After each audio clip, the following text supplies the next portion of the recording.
Tá, agora eu queria falar um pouco sobre coisas que me ajudaram a vencer isso. Bom, a primeira coisa de todas, e acho que a mais difícil talvez, é você admitir que tem algo errado. Porque assim, você, no começo, quando você tá mal, você fica tentando se convencer de que tá tudo bem, de que vai passar. Ou no meu caso, eu tinha umas ocorrências de pânico, mas aí passava. Eu ficava, não, tudo ótimo. Quando eu passava e tava tudo maravilhoso, eu ficava, cara, eu sou normal, não preciso ir em psicólogo, coisa assim. Porque a gente sempre pensa isso, né? Só vai em psicólogo quem tem problemas. Se eu sou normal, eu não preciso ir no psicólogo. O que é uma coisa, uma idiotice sem tamanho, não tem nada a ver isso. Inclusive, eu acho que é, é bom pra todo mundo fazer uma análise, uma coisa assim. Enfim, não vou entrar nesse mérito agora. O primeiro passo é você admitir que você não está só passando por uma badzinha, que não é algo pequeno que você está sentindo, que não é algo que você possa resolver sozinho. Porque, pelo menos no meu caso, eu sempre fui muito tipo, não, eu tenho que resolver isso aqui sozinha. Porque eu não quero causar uma preocupação para alguém. Eu não quero causar dor para outra pessoa. Já basta eu estar passando por uma dor. Eu não quero que outra pessoa passe por essa dor junto comigo. Então, e por isso até que eu sempre internalizei muitos meus problemas também. Só que isso é muito perigoso, porque daí isso pode acabar explodindo e, enfim, você pode acabar se afundando num caminho sem volta. Assuma que não é normal isso que você está sentindo. E não tem problema não ser normal o que você está sentindo. Que daí a gente já vai para o próximo passo. Não tenha vergonha de assumir que você tem um problema aí na área emocional. Cara, qual que é o problema em você assumir isso? Tipo, na época que eu tive que tomar remédio, eu fiquei com uma vergonha gigantesca, eu não contava pra ninguém. E tudo bem, eu acho que se você toma um remédio, você não precisa sair pra aí contando pra todo mundo. E aí, pessoal, nossa, tô tomando remédio, hein, pra depressão. Não tem necessidade de você contar pra todo mundo, mas também não tem motivo de vergonha nenhum nisso, se você precisar compartilhar com alguém. O caso é, não tenha preconceito. Porque se fosse um amigo seu nessa situação, você realmente ia ligar se ele tivesse que tomar um remédio para ficar bem? Ou você ia ligar que ele admitisse que tem um problema, que ele tá muito mal mesmo, que ele tá se sentindo doente emocionalmente? Se você ia ligar para isso, então você, desculpa, você é um bosta. Você precisa se tratar aí em relação à sua moral, à sua dignidade. Me desculpa, mas é verdade. Se você realmente liga para isso, eu acho que você é muito sem noção e precisa ter criar essa sensibilidade no seu coração. Se eu tô com uma dor de garganta, uma infecção de garganta, tô tomando antibiótico super forte, as pessoas não vão me julgar por isso. No máximo elas vão olhar, nossa, que guerreira, hein? Esse remédio é forte pra caramba, hein? Força aí, mulher. No máximo com uma carinha de dó.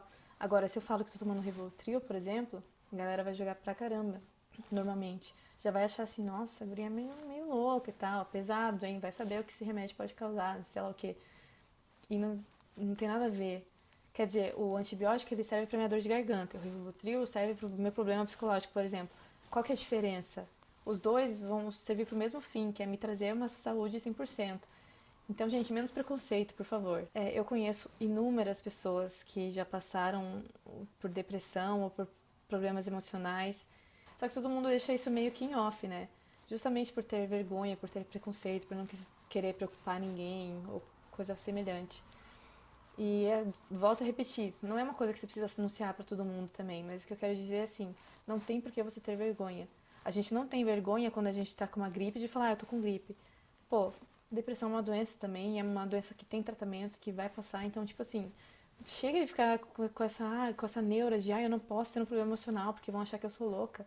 Cara, todo mundo tem um quesinho de louco dentro de si, todo mundo já passou por algum momento de insanidade, não me venha dizer que não. E eu lembro que um dia, nessa época, né, dos 18 anos, que como eu falei, foi o período que eu fiquei pior e também foi o período que estava com muitas mudanças na minha vida, inclusive tinha começado um relacionamento, o meu namorado na época, que inclusive era psicólogo, que veio a calhar muito bem, ele me deu muito apoio. E eu lembro de uma vez especificamente que eu falei pra ele, cara, você não se incomoda de namorar uma pessoa que não é normal? Tipo, a gente tá no começo do relacionamento, eu ia entender se você terminasse e tal, a gente tá se conhecendo, pá. Tipo, não era mais esquema você namorar alguém que não precisa tomar um remédio pra ficar bem. E aí eu lembro que ele olhou pra mim e falou, cara, mas é justamente por isso que eu gosto de você, porque você não é normal, você não é comum. É como se ele dissesse, cara, todo mundo não é normal, todo mundo tem as suas peculiaridades. E isso não torna as pessoas piores, muito pelo contrário, esse diferencial delas é ótimo. E eu vejo isso, e hoje em dia eu enxergo dessa forma, assim, sabe? Eu acho que de. É que nem aquela frase, de médico e louco todo mundo tem um pouco. Não sei se é essa frase. Se não for, eu acabei de inventar agora. Mas eu concordo muito com isso. Eu acho que todo mundo tem dentro de si um pouquinho de cura e todo mundo tem dentro de si os seus problemas e dificuldades, suas loucuras, enfim. Bom, depois que você assume o seu problema, eu acho que é essencial você buscar ajuda. E quando eu falo buscar ajuda, eu não estou falando necessariamente de uma ajuda psicológica, logo de cara. Mas assim, converse com alguém sobre isso. Chega pra alguém que você tem intimidade, que você sabe que te ama pra caramba, que tá com você pro que der e vier, e fala pra ela, cara, eu não tô bem, eu não sei o que tá acontecendo, tô sem controle, enfim. Se abra pra essa pessoa. Eu acho que isso é muito importante, é essencial. Na verdade, para qualquer problema que você tem na vida, eu acho que é essencial você se abrir para alguém. Você ter uma pessoa em quem você possa despejar isso à vontade. Porque só o fato de você colocar isso para fora já te ajuda a se sentir um pouco melhor. Porque a pessoa que vai te ouvir, ela já vai ter uma outra perspectiva. E no caso, por exemplo, quando eu ficava muito mal, eu me sentia extremamente vulnerável, extremamente fraca. E isso por quê? Porque eu me sentia extremamente sem controle. Quando eu estava com pânico e depois nesse estado de depressão, eu ficava 100% sem controle. E essa sensação de não ter o controle para mim é desesperadora. Então, como eu ficava nesse estado assim de não ter controle sobre mim, eu queria ter alguém do meu lado que tivesse esse controle sobre mim, entende? Que fosse a minha força enquanto eu estava zerada, enquanto eu estava totalmente fraca. E claro que eu também acho muito importante procurar uma ajuda profissional. As primeiras vezes que eu fui em psicólogo, foi muito difícil porque lá você tem que encarar o seu problema. E ninguém quer encarar o seu problema quando você está mal, você quer esquecer aquilo. Então, realmente é difícil, é muito dolorido mesmo, de verdade, eu não vou mentir. Quando você tem que encarar o seu pesadelo de frente, é muito ruim, é uma sensação horrível, só que você tem que passar por isso para você conseguir vencer esse teu pesadelo, entende? Então, por mais que tenha sido difícil para mim nos primeiros dias, foi essencial para que eu conseguisse superar isso. E eu não me arrependo nem um pouco. Vai saber como eu estaria hoje em dia se eu não tivesse me tratado, vai saber se eu estaria aqui ainda. Se for preciso, coloca um prazo. No meu caso, eu não vou mentir, eu fiz isso. Eu fiquei, cara, se eu ficar mal de novo, se eu ficar com acesso de pânico mais de uma vez por semana, coisa assim, eu vou procurar ajuda. E realmente aconteceu, eu tive alguns acessos e eu falei, não, eu não aguento mais. Eu tô desesperada no fundo do poço e eu preciso de ajuda. Cara, outra coisa que me ajudava muito é a questão da fé. Tipo, conversar com Deus, assim. Porque, assim, quando eu tinha pânico, no momento que eu tava naquele acesso de pânico, não existia Deus, assim. Não existia mesmo. Não existia nada, na verdade. Era só um limbo mesmo. E era uma sensação terrível. Então, o que acontecia? Quando eu passava o pânico, eu questionava muito a minha fé e a existência de Deus, porque ele não parecia estar lá comigo, entendeu? E o fato de eu não sentir que Deus estava lá comigo não significa que ele não estava. Não significa que ele não agonizava junto com a minha dor, entende? E é engraçado, né? Porque acontece milhares de coisas boas todos os dias, milagres, assim, visíveis, e a gente não se toca de agradecer ele e de dar crédito pra Deus, mas quando acontece alguma merdinha, a gente já quer culpar ele. E eu acho que não é bem assim, sabe? Cara, a gente vive aqui num mundo que a gente tem o livre-arbítrio, e esse livre-arbítrio, ele permite tantas coisas boas quanto muitas coisas ruins também. Na época eu brigava muito com Deus, assim, e eu acho que isso foi muito importante, de verdade. Mas calma, eu vou explicar esse negócio de brigar com Deus. O que acontece? Como eu ficava muito revoltada, eu queria muito me abrir, assim, sabe? E eu nunca tinha feito isso, eu sempre fui uma pessoa muito contida, né? Tanto é que as pessoas, quando me conhecem, elas falam: Nossa, Nicole, você parece tão tranquila, tão good vibes, você transmite uma paz no seu jeito de falar, não sei o quê. E eu adoro escutar isso, e eu gosto muito de ser essa pessoa. Por outro lado, em muitos momentos em que eu estava transmitindo essa paz, dentro de mim era pura guerra, porque eu tenho uma tendência a ser ansiosa, e isso é uma coisa que eu realmente tenho que cuidar. Tanto é que esses ataques de pânico são chamados de ataques de ansiedade. Então o problema é que eu sempre sucumbi muito a essa ansiedade, e eu nunca me permiti colocar essas coisas pra fora. E nessa época, quando eu brigava com Deus, eu colocava tudo isso pra fora. E isso foi muito importante pra mim, porque era muito aliviador. Essa fase, assim, que eu despejava tudo pra Deus e falava tudo que eu pensava, assim, foi muito importante pra mim. E eu tenho certeza que ele não ficou ofendido, nem achando que era, né, nenhuma blasfêmia, porque ele sabe qual era a intenção do meu coração. Ele sabe por que eu tava fazendo isso. E foi ótimo, porque isso fortaleceu muito meu relacionamento com Deus depois. Então, a questão da fé eu acho que foi essencial pra mim. Não só em relação a esses desabafos, mas em relação a me apegar em algo que eu não via. Porque quando você tá com depressão, você não vê nada. Nada, nada. Não tem nenhuma esperança, não tem nada. E aí você tem que criar algo de algo que não existe, entende? Você tem que criar esperança aonde não tem nada. E aí você se pergunta que material que eu vou usar, como que eu vou conseguir ressuscitar uma esperança dentro de mim se eu não tenho nada, absolutamente nada. E aí entra a questão da fé. Todo dia eu levantava e falava, cara, eu queria morrer, mas quer saber, eu declaro vida, sabe? Eu declaro que eu sou mais forte que isso, eu tenho certeza que um dia eu vou superar isso. E eu não tinha certeza nenhuma, muito pelo contrário, a sensação que eu tinha era uma certeza de que eu nunca ia sair desse limbo. Mas todo dia eu falava, cara, eu vou sair dessa, eu tenho certeza que eu vou sair dessa e um dia eu vou estar falando pra galera, cara, eu superei a depressão, eu superei o pânico, eu tô ótima, tô super saudável emocionalmente. E eu ficava me falando aquilo pra tentar me convencer realmente de que aquilo era real. Outra coisa que me ajudou muito foi coisas que minha mãe escrevia. Minha mãe escrevia cartas com salmos e versículos e palavras, tanto palavras de Deus quanto palavras de amor de mãe mesmo. E eu li aquilo também, assim, eu li aquilo tentando visualizar que aquilo era verdade na minha vida. Outras duas coisinhas assim que eu acho bem importante quando você está passando por um problema desse tipo é a primeira coisa, se permita sofrer, sabe? Não fica fugindo dos seus sentimentos, porque vai ter uma hora que ele vai ter que sair de você. Então pega um tempo e sofre mesmo. Se você precisar de um dia, pega esse dia para viver a tua bad, entendeu? Chora até morrer. Sabe quando você chora que seca teu olho? Que você fica, sabe? Sem ar de tanto chorar? Faz isso, sabe? Põe tudo pra fora, chora pra caramba, grita de dor, mas põe tudo pra fora. Eu acho que isso é uma coisa muito essencial, tanto para quem tem algum problema psicológico, quanto para quem só tá numa bad, ou enfim, passando por algum problema. De qualquer forma, eu acho que você tem que ter um momento de deixar a dor fluir, sabe? Deixar ela sair totalmente de você. Pra mim, o problema não é você viver a bad. O problema é você ficar na bad. Você viver a bad lá no seu momentinho, eu acho que é essencial. Você precisa disso. Você precisa se permitir sofrer também. Pô, a gente tá aqui pra isso, pra sofrer, pra ficar feliz, pra passar por todas essas fases. Então, se permita isso. Só não vai ficar parada nessa região aí de bad, né? Uma hora você vai ter que sair. Então, toma cuidado com isso. Esse é o conselho que eu dou, assim. Tinha dias que eu realmente estava muito mal e eu, cara, precisava chorar, precisava colocar pra fora. Colocava uma música mega triste, ficava lá chorando no meu canto, em pose fetal, no escuro. Mas beleza, no outro dia eu já ficava, por mais que eu tivesse vontade de continuar isso no outro dia, eu ficava, não. Hoje eu tenho que me reerguer, entendeu? E aí eu já faço um link com outra coisa que é se distrair. Então, beleza, tinha momentos que eu realmente achava necessário encarar o meu problema e viver ele, viver aquele sofrimento mesmo. Porém, tinha outros momentos que eu via claramente uma necessidade de fugir mesmo deles. E eu acho sim que é importante você ter um escape. Então tinha momentos que eu ficava muito mal e que eu, pô, mas eu já tô mal o dia inteiro, eu tô mal a semana inteira, cara, eu não posso me permitir.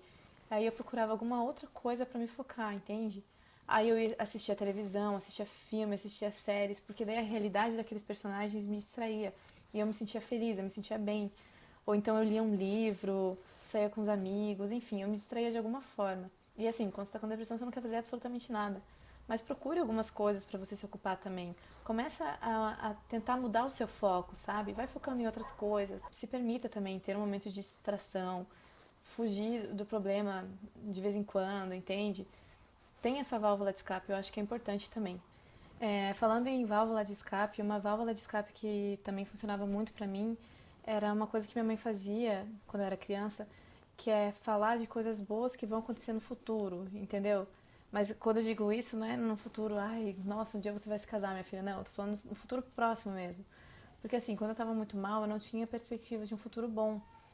E eu não nem gostava de imaginar um futuro porque eu não conseguia visualizar isso. E eu me sentia muito mal, enfim, eu ficava só pensando em tudo de ruim que estava acontecendo na minha vida.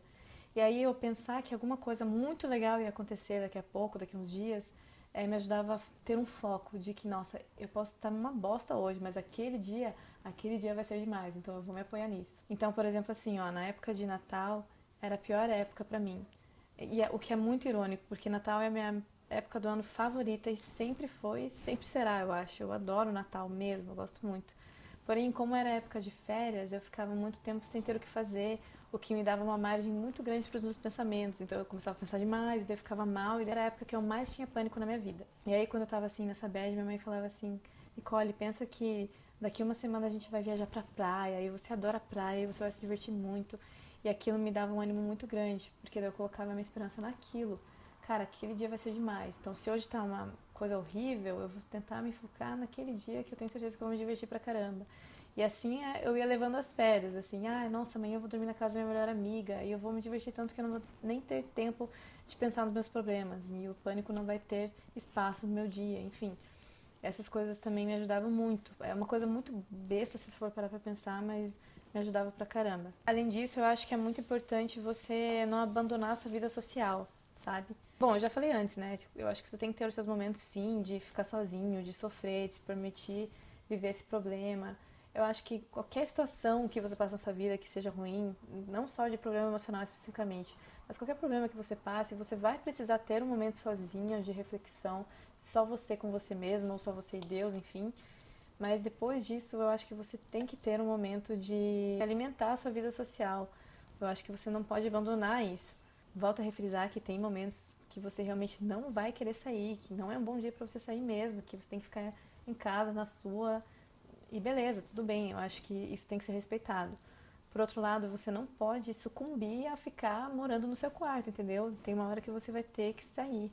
Nem que você se obrigue, cara, não tô nem um pouco afim, eu não quero nem tomar banho, nem me vestir. Mas sabe, eu acho que vale a pena você se esforçar um pouquinho para não deixar morrer as suas relações, porque elas podem ser uma parte muito importante para sua cura. Outra maneira que eu fazia assim para colocar os meus sentimentos para fora e que me ajudava muito mesmo é a questão de escrever, né? Eu sempre gostei muito de escrever e nos momentos em que eu tô mal é o momento que eu mais fico inspirada, né? Nada a ver, mas enfim, quando me bate uma bad, tô lá escrevendo. E isso me ajudava muito, porque eu não conseguia, por exemplo, descrever o que era o pânico pra mim com palavras. Mas um dia eu escrevi um texto sobre o que era esse pânico e eu criei um personagem. E esse personagem continha tudo o que significava pra mim esse problema. E me ajudou a entender muito melhor o meu problema e me ajudou a me sentir mais aliviada, porque quando eu coloquei aquilo no papel foi como se eu tivesse tirado de dentro de mim. Uma coisa mega importante que eu também acho que eu preciso dizer aqui é que assim como a pessoa que convive com alguém depressivo tem que ser extremamente paciente, empático com essa pessoa, a pessoa que tem depressão também tem sim essa obrigação de ser paciente com as pessoas ao seu redor, porque as pessoas ao seu redor não estão sentindo o que você está sentindo, elas não estão passando pelo que você está passando. É claro que como você está muito mal, pode ser que em algum momento você vai ser rude ou você vai repelir a pessoa, não vai querer ouvir, tudo bem, eu acho que isso é ok. A pessoa que te ama de verdade, ela vai entender isso e tá numa boa. Por outro lado, você também não precisa ser um filho da mãe com as pessoas ao seu redor, porque as pessoas que estão ao seu redor, tudo que elas falam é querendo te ajudar. Sem contar que às vezes muitas coisas do que as pessoas ao seu redor estão te falando são úteis. E você não tem a obrigação de aceitar tudo e fingir que tá tudo bem. Não, não é isso. Mas assim, eu acho que você tem a obrigação de respeitar as outras pessoas também que estão aí tentando te ajudar, sabe? Gente, era isso o vídeo. Muito obrigada aos guerreiros que assistiram o vídeo até o final, porque eu sei que ficou muito longo. Me desculpa se eu fui muito repetitiva. Queria dizer aqui também que se você está passando por uma situação muito difícil, um problema muito pesado, seja em relação a um problema emocional mesmo, de depressão, de pânico, seja lá o que for, ou só uma badzinha, um momento tenso que está passando na sua vida e você quer se abrir, eu me coloco à disposição. Então, se você quiser falar comigo, tem aqui minhas redes sociais embaixo, tem o meu e-mail também, pode falar comigo através de e-mail, pode falar anonimamente, pode chegar e falar comigo abertamente também, sem problemas. Eu acho que a única coisa que eu posso dizer pra você que tá passando por uma situação bem difícil é que você vai sair dessa. E é verdade, assim, tinha dias que eu não conseguia enxergar nada na minha frente, mas eu ficava repetindo, eu vou sair dessa, eu vou sair dessa. E se eu não conseguia confiar nisso, eu perguntava pra alguém, cara, eu vou sair dessa um dia? Você me promete que eu vou conseguir sair dessa um dia? E aí alguém da minha família, dos meus amigos falava, cara, certeza, Nicole, que você vai superar isso e eu tô com você enquanto você não superar. Então, eu acho que é isso, assim, sabe? Eu posso afirmar pra você, cara, você vai sair dessa. E é isso, gente. Um beijo pra vocês. Obrigada pela paciência. Curta, compartilha, né? Passa esse vídeo adiante se você acha que ele é relevante, se ele pode ajudar alguém que tá passando por uma situação parecida, tá bom? Beijos.